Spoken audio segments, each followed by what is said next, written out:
Before we move into the conversation, I'd like to invite on stage someone who's made a very significant contribution to this book, and that is the illustrator of this book, responsible for 12 chapter illustrations, and someone who works primarily with pen and pencil sketches, but has also been involved in many other fields of art.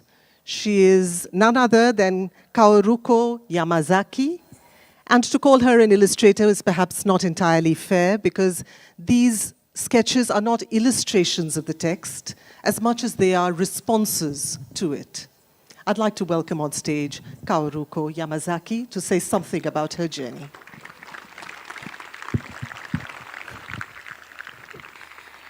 Thank you very much for your kind introduction, Arundhati. And okay. Yes.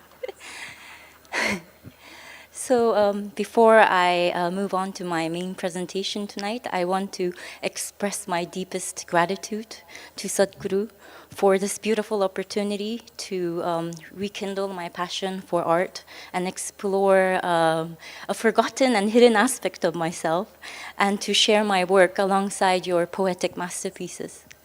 So thank you so much. So how my journey started with this book was that in 2020, in the beginning of 2020, a dear friend of mine has encouraged me to restart my my drawing and art as a hobby. So I used to draw as a child, but it was a long forgotten hobby of mine. And around the same time, I happened to share a portrait of Anandamaima, an Indian saint that I've drawn 8 years ago with Sadhguru. This is one of a very rare piece that I've done as an adult. I haven't really drawn so much after I started my academic and financial career. So, and he liked it, and he wanted to actually, he suggested that I would do a portrait of Bijima. So I'm not sure whether it's on the screen. But yes, so I've, that time it was a lockdown in the ashram. I only had pen and pencil, so that was the only medium. And this is what I produced, yes. And initially it was daunting because I haven't drawn in 8 years, and I haven't really drawn or painted in almost 20 years, and I'm very much self-taught. But when I started working on the portrait, it just flew out as if it wanted to manifest on the paper. So the process was very natural, and I must say it was very spiritual and meditative process for me. And I must say I learned a lot about myself through this experience of creating this art. So I do recommend art as a meditative practice. I think one is able to explore a part of ourselves that's hidden from the mundane consciousness. So I would like to, so after that portrait, he suggested that I should do the illustration for this poem book, which was, and of course I said yes. I wouldn't let this opportunity slip by, but I was quite nervous about this. But he wanted the book to be divided into 12 themes. So I read all the poetries, categorized it into 12 themes, and the publication department also helped in finalizing these 12 themes. So tonight I would like to share 7 of that 12 drawings that I've done.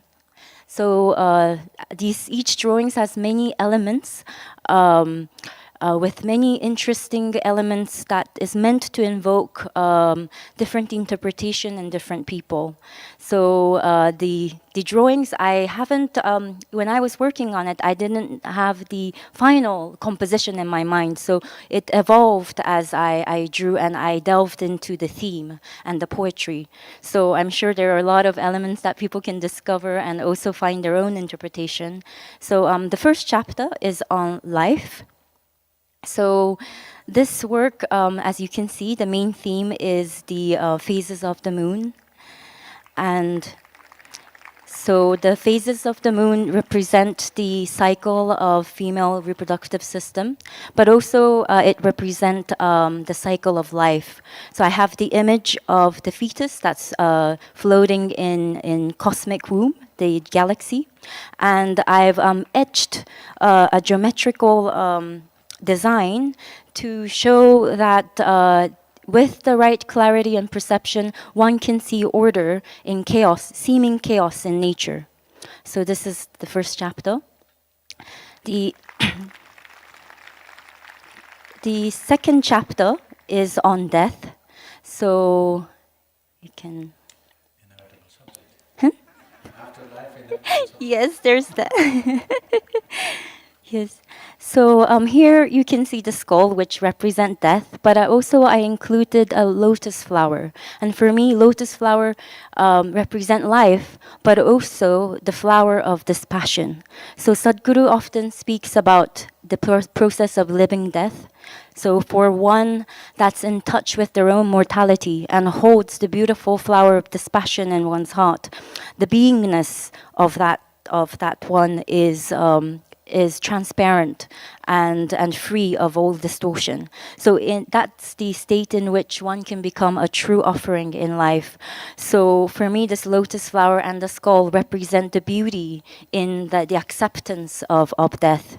And I've also included the image of moth, which is representation of transformation from one phase to the other. So the third illustration that I want to share, I think, is on yoga. Yes. Yes. So there is a lot of theme of duality and unity in this.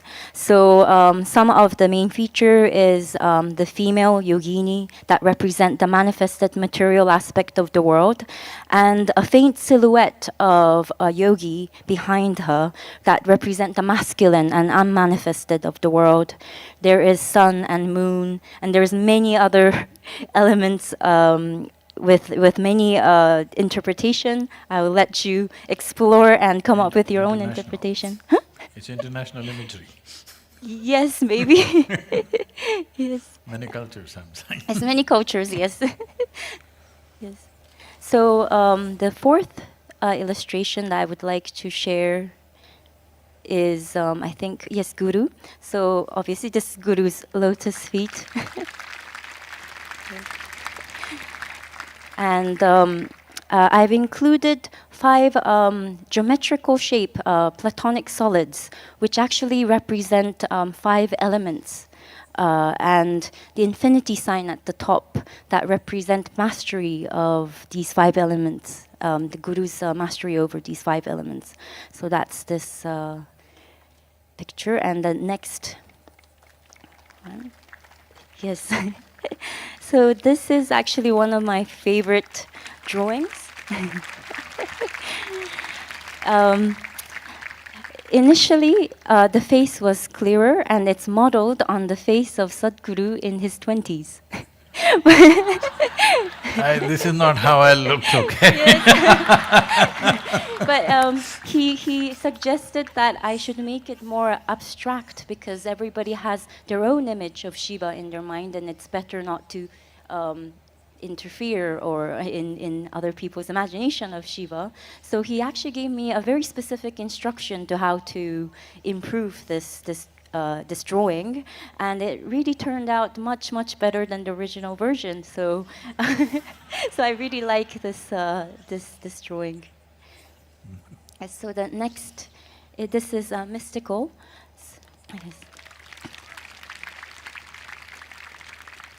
So I love being in the Naga shrine, the snake shrine in the ashram. I always sit there, but for me, that shrine and snake represent the mystical realm, and I've included the symbol of 7 chakras to represent transcendence into these mystical realms. So that's what I included here. So the last piece that I would like to share tonight is on the chapter on toil, human toil, and this is my most favorite chapter in the poetry book, and the most difficult. I really struggled to come up with the symbolism, but in the end I came up with the image of a man carrying a weight, climbing up the mount of skull and bones. Looking up heavenwards. So Sadhguru always speaks about how looking up heavenwards for a solution is a disaster. So this man is looking towards the destination that he will not reach, not knowing that he is stepping on the remains of others who's also embarked on the same journey that he has. And the bottom icon shows the trajectory of evolution of life on this planet. So initially it starts from the single-celled organism to all the animals. And you might not be able to see it, but at the end I included a skeleton of a dog. And I know that the dog accompanies Kala Bhairava, the Lord of Time. And so I would leave the interpretation of that last part to, yes. So this is the last illustration that I would like to share tonight. But I would like to give special thanks to Greta Corey, who's worked on this beautiful graphics and icons in this book. Also,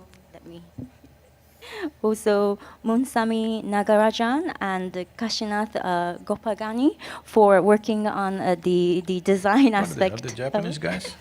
I'm really sorry. Maybe I butchered their names, but yes. So, and the people in the impressions and publication department, and also, of course, the Mas and Swamis, who's too shy and humble for their name to be mentioned in this presentation. But thank you so much for the support. And to end this presentation, I would like to say that this book will be a companion to my spiritual journey. It's much more than just the poetry. There's so much layers of meanings and insights. And I know that it would accompany me everywhere I go. And thank you so much for this opportunity. And thank you so much for letting me share part of my journey with you tonight.